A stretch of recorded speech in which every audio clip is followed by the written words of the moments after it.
Hello guys, this is Prabhojay. Welcome to my channel. Guys, ఈ వీడియోలో ఇది చాలా ఇంపార్టెంట్ వీడియో. అంటే జిమ్ స్టార్ట్ చేద్దాం అనుకున్న వాళ్ళు, బాడీ బిల్డింగ్ చేద్దాం అనుకున్న వాళ్ళకి చాలా ఇంపార్టెంట్ వీడియో అనమాట ఇది. సో అందరికీ ఒక డౌట్ ఉంది, చాలామంది డౌట్స్ కూడా అడుగుతున్నారు. ఇలా బాడీ బిల్డింగ్ చేయడం వల్ల ఈ గవర్నమెంట్ జాబ్స్ ఏమైనా వస్తాయా ఏంటి అని చెప్పని అడుగుతున్నారు. సో దానికి సంబంధించి నేను ఈ వీడియో అనేది చేస్తున్నాను ఫ్రెండ్స్. ఫుల్గా చూడండి. నా ఛానల్లో ప్రతి ఒక్క వీడియో మీరు చూడండి. ఇది జిమ్ స్టార్ట్ చేయాలనుకున్న వాళ్ళకి, జిమ్ చేసే వాళ్ళకి, బిగినర్స్కి, ట్రైనర్స్గా అవ్వాలనుకునే వాళ్ళకి నా స్టఫ్ అనేది ఎంతో వరకు యూస్ అవుతుంది. నేనేదో సరదాగా ఇవి చేయట్లేదు అనమాట. నా ఒక్కొక్క వీడియో వల్ల మీకు ఎంతో కొంత నాలెడ్జ్ అనేది మీరు అనేది గెయిన్ చేస్తారండి, కొత్త వాళ్ళు ఎవరైనా సరే. సో నా ఛానల్ సబ్స్క్రైబ్ చేసి సపోర్ట్ చేయండి. మరిన్ని ఇలాంటి వీడియోస్ నేను చేయడానికి ప్రయత్నిస్తాను. సో సపోర్ట్ చేసి షేర్ చేయండి. వీడియో అయితే ఫుల్ ఎండ్గా చూడండి. కామన్గా అందరికీ వచ్చే డౌట్స్ ఏంటి అంటే నేను మీకు ఎక్స్ప్లెయిన్ చేస్తాను. బాడీ బిల్డింగ్ స్పోర్ట్స్ కోటాలో జాబ్స్ అనేవి వస్తాయా, ఇదొక క్వశ్చన్ అనమాట. సో నెక్స్ట్ క్వశ్చన్ వచ్చి స్టేట్ లెవెల్లో చేస్తే వస్తాయా, నేషనల్ లెవెల్లో చేస్తే వస్తాయా, డిస్ట్రిక్ట్ లెవెల్లో చేస్తే జాబ్స్ అనేవి వస్తాయా, గవర్నమెంట్ జాబ్స్ అనేవి. అదొక సెకండ్ క్వశ్చన్ అనమాట. థర్డ్ క్వశ్చన్ వచ్చేసి మన ఆంధ్ర అండ్ తెలంగాణలో మనకి ఇప్పుడు దాకా ఎవరికి జాబ్స్ అనేవి వచ్చాయి అన్నమాట. సో అదొక ఇంపార్టెంట్ క్వశ్చన్. అంటే ఇప్పుడు గవర్నమెంట్ జాబ్స్ ఎవరికి వచ్చాయి, అంటే సెంట్రల్లో కానీ స్టేట్లో కానీ, స్టేట్ లెవెల్లో కానీ సెంట్రల్లో కానీ జాబ్స్ అనేవి ఎవరికి వచ్చాయి, అదొకటి. ఇంకోటి, గవర్నమెంట్ జాబ్ కోసం అసలు బాడీ బిల్డింగ్ చేయొచ్చా, అంటే గవర్నమెంట్ జాబ్ సంపాదించడం కోసం బాడీ బిల్డింగ్ అనేది చేయొచ్చా, ఇదొక క్వశ్చన్ అనమాట. సో నెక్స్ట్, బాడీ బిల్డింగ్ వల్ల కెరీర్లో ఏమైనా యూస్ అనేది ఉంటుంది, అంటే కెరీర్ డెవలప్మెంట్కి ఏమైనా యూస్ అనేది ఉంటుందా అని చెప్పని ఈ 5 స్టెప్స్ ప్రకారం ఈ ఒక్కొక్క దానికి నేను మీకు ఎక్స్ప్లెయిన్ చేస్తాను ఫ్రెండ్స్, క్లియర్ కట్గా. నెక్స్ట్ క్వశ్చన్ వచ్చేసి ఏంటంటే బాడీ బిల్డింగ్ స్పోర్ట్స్ కోటాలో జాబ్స్ వస్తాయా ఫ్రెండ్స్. బాడీ బిల్డింగ్ స్పోర్ట్స్ కోటాలో జాబ్స్ వస్తాయా అంటే కనుక వస్తాయి ఫ్రెండ్స్. జాబ్స్ అనేవి రాకుండా అయితే కనుక ఉండవు. కానీ జాబ్స్ అనేవి వస్తాయా అంటే కనుక ఏ రకంగా వస్తాయంటే, మీరు ఇప్పుడు ఇన్స్టిట్యూట్లో చదువుకుంటూ ఉంటారు, వాళ్ళు చాలా సంవత్సరాలు బట్టి చదువుకుంటూ ఉంటారు. అలాగే ఈ బాడీ బిల్డింగ్లో కూడా చాలా సంవత్సరాలు బాడీ బిల్డింగ్ అనేది చేయాల్సి ఉంటుంది. ఏదో 5 నెలలు 6 నెలలు సంవత్సరాలు రెడీ అయిపోయి నేను నా బాడీ బాగుంది కదా అంటే కనుక కుదరదు. మిమ్మల్ని బీట్ చేసే సీనియర్స్ ఉంటారు అన్నమాట దీంట్లో. వాళ్ళు కూడా మీకులాగే ప్రయత్నిస్తూ ఉంటారు. అంటే ఇన్స్టిట్యూట్లో చదువుకునే వాళ్ళు ఎలా ప్రయత్నిస్తూ ఉంటారో, సంవత్సరాల తరబడి ఎలా చదువుతారో, అలాగే ఈ ఫీల్డ్లో కూడా కాంపిటీషన్ అనేది ఉంటుంది ఫ్రెండ్స్. ఇంకా ఏంటి అంటే ఇది ఇంకా ఎక్కువ ఉంటుంది. అందులో అయినా సరే మీకు 1కి 10 జాబులు అని వస్తాయి అన్నమాట. అంటే మీరు ఇప్పుడు సెంట్రల్ గవర్నమెంట్లో మీకు ఆర్బీఐ అప్లై చేయొచ్చు, లేదంటే కనుక రైల్వేలో అప్లై చేయొచ్చు. ఇలా పర్టికులర్ డివిజన్స్ అంటూ చాలా ఉన్నాయి అనమాట. దీంట్లో ఎలా కాదు, బాడీ బిల్డింగ్ వచ్చేసేపాటికల్లా సంవత్సరానికి వచ్చేసి 2 జాబులు కంపల్సరీ వదలాలి ఫ్రెండ్స్ గవర్నమెంట్ అనేది. కానీ జాబులు అనేది వదలట్లేదు. ఎప్పటి నుంచి వదలట్లేదు అని అంటే కనుక గత 10 సంవత్సరాల కిందటి నుంచి జాబ్స్ అనేవి వదలట్లేదు అనమాట.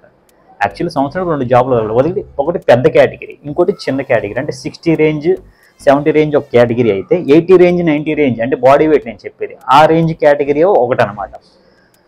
సో ఇలా జాబ్స్ అనేవి వదలాలి. కానీ మన గవర్నమెంట్ గురించి తెలిసిందే మీకు, జాబ్స్ అనేవి మామూలు వాళ్ళకే జాబ్స్ వదలట్లేదు. ఇంకా స్పోర్ట్స్ కోటాలో జాబ్స్ అంటే కనుక కష్టం అనమాట. స్పోర్ట్స్ కోటాలో మ్యాక్సిమం వచ్చేసి ఒక 30 జాబ్స్ అలా వదులుతారు. ఆ 30 జాబ్స్లో బాడీ బిల్డింగ్ వచ్చేసి ఒక 2 జాబ్స్ ఉంటాయి అనమాట. అది సెంట్రల్లో కావచ్చు, స్టేట్ లెవెల్లో కావచ్చు. ఆ 2 జాబుల్లో కూడా ఒకవేళ వదిలినా సరే దానికి రికమెండేషన్ల ద్వారా కొంచెం మనీ అది ఇది చేసి అడ్జస్ట్ చేసి గ్యాంబ్లింగ్ చేసి దూరిపోతారు అనమాట. ఆ 2 జాబ్స్లో కూడా మ్యాక్సిమం ఏంటంటే చాలా వరకు వదలట్లేదు ఫస్ట్. మిగతా ఏంటి అంటే ఆ 30 జాబ్స్లో 2 జాబులు బాడీ బిల్డింగ్ వదిలితే మిగతా అన్ని వేరే స్పోర్ట్స్కి అనమాట. వెయిట్ లిఫ్టింగ్కి ప్లస్ బ్యాడ్మింటన్కి ఇలాంటి వాటికి మిగతా జాబ్స్ అనేవి ఇస్తారంటే, ప్లస్ ఈ క్రికెట్కి సంబంధించి జాబ్స్ అనేవి ఇస్తారనమాట. సో మీరు చేయాల్సింది ఏంటి అంటే, ఇంకా బాడీ బిల్డింగ్ కోటాలో జాబ్స్ వస్తాయా అంటే కనుక అది ఇంకా దేవుడికి వదిలేయాల్సిందే ఫ్రెండ్స్. అది ఇంకా ఇక్కడ బయట అలా కాంపిటీషన్ ఉందో దీంట్లో కూడా బేబొచ్చమైన కాంపిటీషన్ ఉందన్నమాట. సో ఇంకా ఇన్స్టిట్యూట్లకి వెళ్ళి చదువుకోవడమే నయం. వాళ్ళు చదువుకుంటూ ఈ అర్థమెటిక్, రీజనింగ్, సో ఈ జనరల్ క్వశ్చన్స్ ఇవన్నీ చాలా ఉంటాయి కదా. సో ఇవి చదువుకుంటూ రకరకాల జాబ్స్కి అప్లై చేసుకుంటూ ఇలా చేయడమే చాలా మంచిది ఫ్రెండ్స్. ఎందుకంటే ఓన్లీ బాడీ బిల్డింగ్ ఒకదానే నమ్ముకొని వస్తే కనుక మీకు గవర్నమెంట్ జాబ్ అయితే కనుక మీకు 90% రాదు ఫ్రెండ్స్. సో నేను చెప్పేది ఏంటి, ఆ 10% ఏంటి అంటే మీరు ఏదో ఇంకా కసిగా ఉన్నారు, ఒక 10 ఏళ్ళు 12 ఏళ్ళ నుంచి బాడీ బిల్డింగ్ చేస్తున్నారు, బాగా నేషనల్ లెవెల్కి వెళ్ళారు, మిస్టర్ ఇండియా రేంజ్లో మెడల్స్ కొడుతున్నారు అంటే కనుక మీకు అసోసియేషన్ తరఫు నుంచి సమ్ సజెషన్స్ వాళ్ళ వల్ల అసోసియేషన్ మెంబర్స్ ఉంటారు, వాళ్ళ వల్ల మీకు జాబ్ వచ్చే ఛాన్స్ అయితే కనుక ఉంటుంది. కానీ అంతేగాని పర్టికులర్గా దీని గురించి అయితే కనుక మీకు జాబ్ అనేది అనవసరం ఫ్రెండ్స్. సో జాబ్ కోసం అయితే కనుక బాడీ బిల్డింగ్ అయితే కనుక చేయమాకండి. బాడీ బిల్డింగ్ అనేది ఒక ప్యాషన్ అనమాట. దాని గురించి అయితే కనుక చేయండి అనమాట. ప్లస్ బాడీ బిల్డింగ్ అనేది చాలా ఖర్చుతో కూడుకున్నమైన గేమ్ అనమాట. ఇది ఒక బ్యాటు బాల్ కొనుక్కొని క్రికెట్ ఆడడం, షటిల్ బ్యాట్లు కొనుక్కొని బ్యాడ్మింటన్ ఆడడం అలా కాదు. ఇది బాడీ మీద ఇన్వెస్ట్మెంట్ పెట్టాలి. అది మన బాడీ అనేది ఇన్వెస్ట్మెంట్ పెట్టి పర్ఫెక్ట్ నాలెడ్జ్ అనేది లేకపోతే ఆ ఇన్వెస్ట్మెంట్ వేస్ట్ అవుద్ది, బాడీ రాదనమాట. సో ఇది first question friends. Second question వచ్చేసి గవర్నమెంట్ జాబ్స్ వస్తాయా బాడీ బిల్డింగ్ అనేది, స్టేట్ లెవెల్లో వస్తాయా లేకపోతే నేషనల్ లెవెల్లో వస్తాయా లేదంటే డిస్టిక్ లెవెల్లో వస్తాయా అనేది రేంజ్ అనమాట. యాక్చువల్లీ ఒక బాడీ బిల్డర్ అనే అతను ఒక స్టేట్ లెవెల్లో రెడీ అవ్వాలి అంటే కనుక మంచి ఫిజిక్ రెడీ అయ్యి జస్ట్ తనకి ఒక గోల్డ్ మెడల్ సంపాదించుకునేలా ఉండాలంటే కనుక మినిమము అతనికి బిగినింగ్ స్టేజ్ నుంచి చేస్తుంటే వెళ్తే కనుక అంటే 1 year నుంచి 3 years పట్టింది ఫ్రెండ్స్. అంటే డిపెండ్స్ ఆన్ బాడీ కండిషన్ మీద బేస్ అయి ఉంటుంది అనమాట. అందరికీ ఒక్క ప్రకారం కాదు. కొంతమంది ఫ్యాట్ పర్సెంటేజ్ ఎక్కువ ఉంటుంది, కొంతమంది తక్కువ ఉంటుంది, కొంతమంది సన్నగా ఉంటారు, కొంతమంది లావుగా ఉంటారు. సో అందుకని వాళ్ళకి 1 year నుంచి 3 years పట్టిద్ది ఫ్రెండ్స్ అప్రాక్సిమేట్లీ అనమాట. సో నేను చెప్పే టైమింగ్ అంటే 3 years మనం వేసుకున్నా సరే ఒక గోల్డ్ మెడల్ కొట్టగలడు స్టేట్ లెవెల్లో. అదే నేషనల్ లెవెల్కి వెళ్ళాలి అంటే కనుక అదే 4 years to 5 years పట్టింది అనమాట. నేషనల్ లెవెల్ వెళ్ళి మిస్టర్ ఇండియా రేంజ్లో గోల్డ్ మెడల్ కొట్టాలంటే మినిమం ఎవరికైనా సరే 8 to 10 years అనేది ఎక్స్పీరియన్స్ ఉండాలి. అది పర్ఫెక్ట్ నాలెడ్జ్, మంచి ట్రైనర్ అనేది ఉంటే అంత నాలెడ్జ్ అనేది ఉండాలన్నమాట. అంత నాలెడ్జ్ ఉంటూ అన్ని సంవత్సరాలు బాడీ బిల్డింగ్ చేస్తే ఆ మజిల్ అనేది రిప్పుల్ లుక్ అనేది వస్తుంది. మీరు మీ సీనియర్స్ని బీట్ చేయగలరు. సో మీకు గోల్డ్ మెడల్ వస్తుంది. అలా గోల్డ్ మెడల్ వస్తే మీకంటూ నేమ్ వస్తుంది, మీ అసోసియేషన్ సపోర్ట్ మీకు ఉంటుంది. అసోసియేషన్ సపోర్ట్ అనేది ఉంటే కనుక జాబులు పడ్డప్పుడు మీరు ఇంకా రికమెండేషన్ ద్వారా ఇంకా మనీ ఇచ్చుకొని ఆ పరంగా అనేది కనుక సెంట్రల్ గవర్నమెంట్ జాబ్సే కానీ స్టేట్ లెవెల్ గవర్నమెంట్ జాబ్సే కానీ మీకు పొందే అర్హత అనేది వస్తుంది ఫ్రెండ్స్. అంటే దానికి కూడా ఇవన్నీ జిమిక్కులు ఉంటాయి, కాంపిటీషన్ ఉంటుంది, ఇది రికమెండేషన్స్ ఉంటాయి. ఇదంతా ఎవరు ఉండదు. మీరు ఎంత సెక్సీ బాడీ అనేది రెడీ చేసుకున్నా సరే దానికి రికమెండేషన్స్ ఉంటాయి. ఇంకా చచ్చినట్టు ఇంకా తిరుగుతూ ఉండాలన్నమాట. సో అది ఫ్రెండ్స్. సో స్టేట్ లెవెల్లో వస్తాయా అంటే కనుక మ్యాక్సిమం స్టేట్ లెవెల్లో చేసిన డిస్టిక్ లెవెల్లో చేసిన వేస్ట్ ఫ్రెండ్స్. సో నేషనల్ లెవెల్లో చేస్తేనే కనుక ఒక స్కోప్ అనేది ఉంటుంది అనమాట, వచ్చే అవకాశం అనేది ఉంటుంది. సో ఇదొకటి సెకండ్ క్వశ్చన్ అయిపోయింది ఫ్రెండ్స్. నెక్స్ట్ థర్డ్ క్వశ్చన్ అనమాట. థర్డ్ క్వశ్చన్ వచ్చేసి ఏంటి అంటే మన ఆంధ్ర అండ్ తెలంగాణలో ఎవరెవరికి వచ్చాయి అన్నమాట. సో నాకు తెలిసి మన ఆంధ్ర అండ్ తెలంగాణలో అంటే స్టేట్ డివైడ్ అవ్వక ముందు ఒక 12 years back, 12 or 15 years back అనేది మా గురువు గారు సంబంధించిన తమ్ముడు గారు అమర్నాథ్ గారు ఆయనకు వచ్చింది ఫ్రెండ్స్. మన ఆంధ్రప్రదేశ్కి వచ్చేసి అతనికే ఫైనల్గా వచ్చిన జాబ్ అనమాట. సో దీనికి కూడా కాంపిటీషన్ ఉంటుంది, ఏజ్ని బట్టి కూడా ఇస్తారు ఫ్రెండ్స్ జాబ్ అనేది. సో ఏజ్ దాటిపోతే కనుక అది కూడా రాదు. తను ఒకరు ప్లస్ ఇంకొకరు ఏంటంటే కపిల్ గారు అని చెప్పని, కపిల్ అన్న అంటాను నేను, కపిల్ అన్న ఆయన అని చెప్పని. ఇందాకేమో అమర్నాథ్ అన్న, ఆయన ఏమో ఏలూరుకి సంబంధించిన బాడీ బిల్డర్. అతను మిస్టర్ ఇండియా రేంజ్లో మెడల్స్ ఉన్నాయి ఆయనకి. ప్లస్ ఈ కపిల్ అన్న అని అంటాను, బాడీ ఎక్స్ట్రీమ్ ఉంటుంది. వాళ్ళ సీనియర్ మోస్ట్ అంటే నాకే సూపర్ సీనియర్స్. సో నాకే 12 years ఎక్స్పీరియన్స్ ఉంది, నాకే సూపర్ సీనియర్స్ అనమాట. అంటే వాళ్ళంతా ఎక్స్పీరియన్స్లో మీరు అర్థం చేసుకోండి. సో ఆ అన్న కపిల్ అన్న ఉంటాడు, ఆయన తెలంగాణ తరపు నుంచి ఆయనకు జాబ్ వచ్చింది, ఆంధ్ర తరపు నుంచి అమర్నాథ్ గారు ఆయనకు జాబ్ వచ్చింది. సో అఫీషియల్గా రిలీజ్ అయిన జాబ్స్ అయితే కనుక ప్రజెంట్ ఈ 10 years అంటే 10 to 15 years బిఫోర్ అఫీషియల్గా రిలీజ్ అయిన జాబ్స్ అయితే కనుక వీళ్ళే ఫ్రెండ్స్. వీళ్ళే కొంచెం బాగా కష్టపడి అక్కడ కాంపిటీషన్లో బీట్ చేసి కొట్టున్నాను అనమాట. మిగతా వాళ్ళు ఎవరు లేరా అంటే కొంతమంది ఉన్నారు. ఇప్పుడు సీనియర్ మోస్ట్ బాడీ బిల్డర్స్ వచ్చారు. ఇప్పుడు ప్రజెంట్ హైదరాబాద్లో మంచి బాడీ బిల్డర్స్ ఉన్నారు. హైదరాబాద్లో సంబంధించి ఇప్పుడు రీసెంట్గా కొంతమంది జాబ్స్ వచ్చినాయి. వాళ్ళు ఏంటంటే బాగా నేషనల్ లెవెల్, ఇంటర్నేషనల్ లెవెల్కి వెళ్ళింది బాడీ బిల్డర్స్ అనమాట. వాళ్ళకి ఏంటి అంటే ఇంటర్నేషనల్ లెవెల్కి వెళ్ళారు కాబట్టి జాబ్ దీనికి ఇవ్వాలి కాబట్టి తనకి ఫ్రేమ్ని బట్టి వస్తుంది అనమాట. అంత పెద్ద బాడీ బిల్డర్ కాబట్టి ఆ ఫ్రేమ్ని బట్టి జాబ్స్ ఇస్తున్నారు. అంతేగాని ఒక ప్రొఫెషనల్గా సంవత్సరానికి ఇన్ని జాబులు రిలీజ్ చేయాలి, ఇలా ఇది పరిస్థితి ఇదంటే కనుక లేదు ఫ్రెండ్స్. సో ఆ రేంజ్కి అనేది వెళ్ళాలి అంటే కనుక ఏ 15 years 20 years కష్టపడిన బాడీ బిల్డర్స్ అనమాట. అలాంటి వాళ్ళు కొంచెం గుర్తింపు తీసుకొస్తున్నారు కాబట్టి ఇండియాకి. సో జాబ్ ఇవ్వాలి కాబట్టి సో ఇస్తున్నారు అనమాట. అంతేగాని మీరు బాడీ బిల్డింగ్ నమ్మేసుకొని బాడీ బిల్డింగ్లో వచ్చేసి ఇలా జాబ్స్ కొట్టాలంటే కనుక అది కనుక నేను అలా చేద్దామని వచ్చినోడిని కాబట్టి నా ఎక్స్పీరియన్స్ నేను మీకు చెప్తున్నాను అనమాట. సో కపిల్ అన్న ఒక ఆయన, అమర్నాథ్ అన్న ఆయన, వాళ్ళిద్దరు అయితే కనుక జాబ్స్ అయితే అఫీషియల్గా అంటే వాళ్ళకి వచ్చి కూడా వాళ్ళ తర్వాత ఇంకా వీళ్ళకి వచ్చిన జాబ్ ఏంటంటే రైల్వే జాబ్స్ అనమాట. టీటీ జాబ్స్ సంబంధించిన జాబ్స్, రైల్వే జాబ్. ఇప్పుడు ఇంకా పెద్ద పోస్టులో ఉన్నారు, ఆ జాబ్స్ వచ్చినాయి అంటే సెంట్రల్ గవర్నమెంట్ జాబ్స్ వచ్చినాయి అనమాట. ఇంకా స్టేట్ లెవెల్లో కొంతమందికి వచ్చినాయి, అవి రికమెండేషన్ ద్వారా కొంతమందికి వచ్చినాయి. కొంచెం బాడీలు బాగుంది, ఇంకా అసోసియేషన్ తరఫు నుంచి సపోర్ట్ ఉంటూ ఇంకా అసోసియేషన్ చుట్టూరు తిరుగుతూ ఉండాలన్నమాట. ఇంకా అందులో పెద్దోళ్ళని అలా పట్టుకొని రికమెండేషన్ ద్వారా మనీ ఇచ్చుకొని ఇంకా చేయాల్సి అనేది ఉంటుంది ఫ్రెండ్స్. సో స్టేట్ లెవెల్లో ఒక 3-4 వచ్చినట్టున్నాయి. అది స్టేట్ లెవెల్ అనేది పెద్ద అంత ఎవరు పట్టించుకొని, సెంట్రల్ అంటే కనుక కొంచెం జాబ్ అంటే కొంచెం చూస్తారు కదా, సో రైల్వే జాబ్ అంటే అందులోనూ చూస్తారనమాట.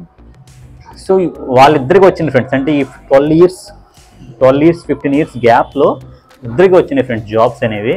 ఇంక ఇప్పుడు వచ్చి ఎవరికి సెంట్రల్ గవర్నమెంట్లో అయితే కనుక, ఆంధ్రాలో అయితే కనుక ఎవరికి రాలేదు. కొంతమంది వచ్చారని చెప్పుకుంటారు కానీ అది వాళ్ళ ఫాదర్స్ ద్వారా వచ్చిన జాబ్ అయి ఉండొచ్చు, కానీ స్పెషల్గా ఓపెన్ చేసి అఫీషియల్గా పార్టిసిపేట్ చేసింది అయితే కనుక రైల్వేలో లేదు ఫ్రెండ్స్. మళ్ళీ అంటే ఒకవేళ జాబ్స్ అని 2-3 రిలీజ్ అయినా సరే ఆ జాబ్స్ అనేవి కూడా సైడ్ అయిపోతున్నాయి.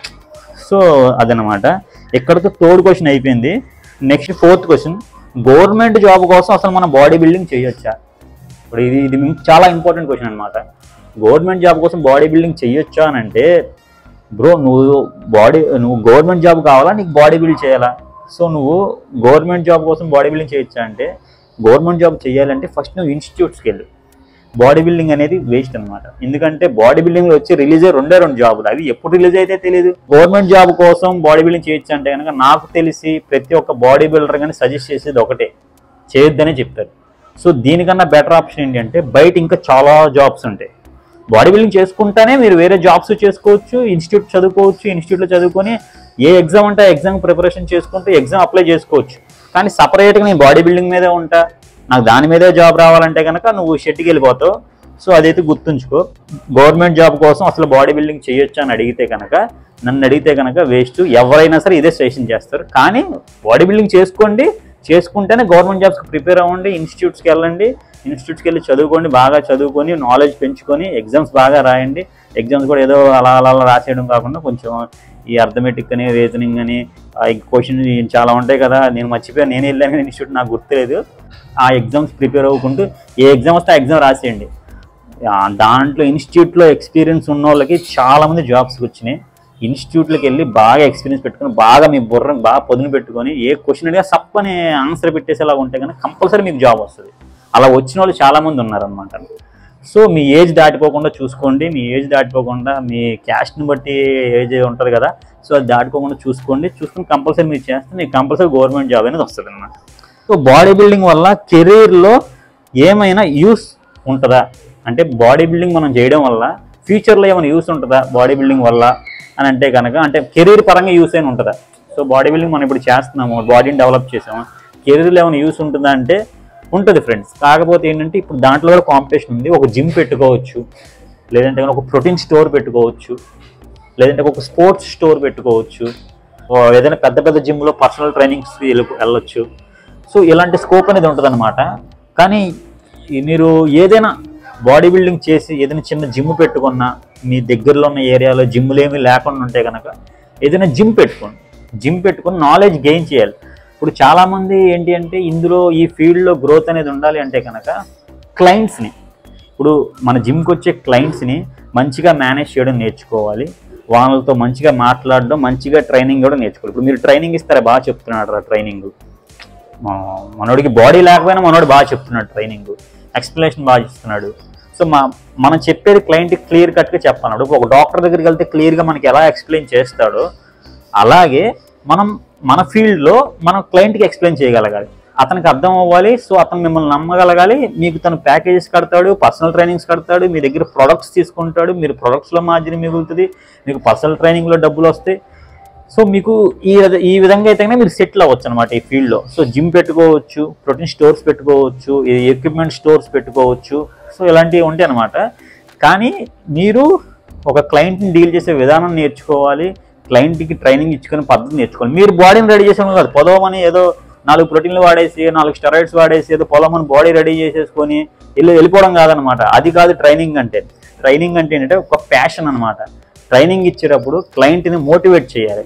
అంటే ఏ విధంగా అంటే, క్లయింట్ అని అతను నీరసంగా పడిపోతాడు. అలాంటి వాడిని మోటివేట్ చేసి 2 దెబ్బలు వేసి చేయించగలిగే కెపాసిటీ అనేది మీకు రావాలన్నమాట. అలా అని చెప్పి ఎలా పడితే కొట్టేవాడు, ఆడు మిమ్మల్ని తిరిగి కొడతాడు. అందుకనే సో ట్రైనింగ్ అనేది ఒక టెక్నిక్ ఉంటుంది. ఎలా చేయించాలి, ఏ విధంగా చేయించాలి, వీడిది ఎంత వెయిట్ వేయించాలి, వీడు ఎంతవరకు చేయగలుగుతున్నాడు, వీడి లెక్క ఏంటి, వీడి వ్యవహారం ఏంటి, అదంతా గమనించగలగాలి మీరు. అది ఒక ప్యాషన్ అనమాట. అలాంటి వాడు కంపల్సరీ ఈ ఫీల్డ్ అనేది ఎదుగుతాడు అనమాట. సో మీరు అది ఆలోచించుకొని దాన్ని బట్టి చేయండి. అంతేగాని బాడీ బిల్డింగ్ గవర్నమెంట్ జాబ్ కావాలి నాకు బాడీ బిల్డింగ్ చేసేయాలని చెప్పి మీరు వస్తే కనుక మీకు అనవసరంగా టైం వేస్ట్ అవుద్ది ఫ్రెండ్స్, మనీ వేస్ట్ అవుద్ది. బాడీ బిల్డింగ్ అనేది ప్యాషన్గా చేయండి. బాడీ బిల్డింగ్ వచ్చిన తర్వాత ట్రైనింగ్ అనేది ప్యాషన్గా ఇవ్వండి. మీరు ఇచ్చే ట్రైనింగ్ అవతలోడికి నచ్చాలి. మేము వాడిని చూసి ఇంకోటి వస్తాడు, వాడిని చూసి ఇంకోటి వస్తాడు. రేపు పొద్దున్న సెలబ్రిటీ ట్రైనర్ అవుతారు, మీరు సెలబ్రిటీస్కి ట్రైనింగ్ ఇస్తారు. సో ఇలాంటివి మీరు చూసుకోవాలన్నమాట. అంతేగాని ఇప్పుడైతే ఫీల్డ్ అయితే కనుక చాలా నాశనం అవుతుంది ఫ్రెండ్స్. దీనికోసం ఈ ఫీల్డ్ ఎలా నాశనం అవుతుంది అనే దాని గురించి ఇంకో వీడియో నేను చేస్తాను. ప్రస్తుతానికి అయితే కనుక ఈ వీడియో ఇక్కడైతే కనుక ఎండ్ చేద్దాం. సో వీడియో మీకు నచ్చిందని అనుకుంటున్నాను ఫ్రెండ్స్. ఈ ఇన్ఫర్మేషన్ అనేది మీ కొత్తగా వచ్చే ట్రైనర్స్కే కానీ కొత్తగా జిమ్ చేసే వాళ్ళకి కానీ పాస్ చేయండి. సో ఇన్ఫర్మేషన్ చాలా యూస్ అవుద్ది. నేను ఏదో ఊరికే చెప్పిన మాటలైతే కనుక అది ఏదో సరదాగా అందరూ ఏదో ఊరికే వాల్క్స్ చేస్తున్నారు జిమ్లో, అలాంటి వాళ్ళకి ఎక్కువ వస్తున్నాయి వ్యూస్, ఫాలోవర్స్. సో ఎక్కువ మంది వ్యూస్ చూస్తున్నారు. సో నా అలాంటి వాళ్ళు ఛానల్ జెన్యున్గా మీకు నేను నాలెడ్జ్ అనేది షేర్ చేస్తున్నాను. సో నాలాంటి వాడిని కూడా కొంచెం సపోర్ట్ చేయండి, కొంచెం షేర్ చేయండి. నేను ఇంకా ఇలాంటి వీడియోస్ అనేది చేస్తాను. అసలు ఫిట్నెస్ ఇండస్ట్రీలో ఏంటి అనేది వ్యవహారం అనేది మీకు అంతా మీ ముందు తీసుకొచ్చి పెడతాను. So thank you friends, thank you for ఎక్కువ దాకా చూసినందుకు thank you very much. Thank you friends. So video అనేది షేర్ చేయండి, సబ్స్క్రైబ్ చేయండి, నన్ను సపోర్ట్ చేయండి. Thank you guys.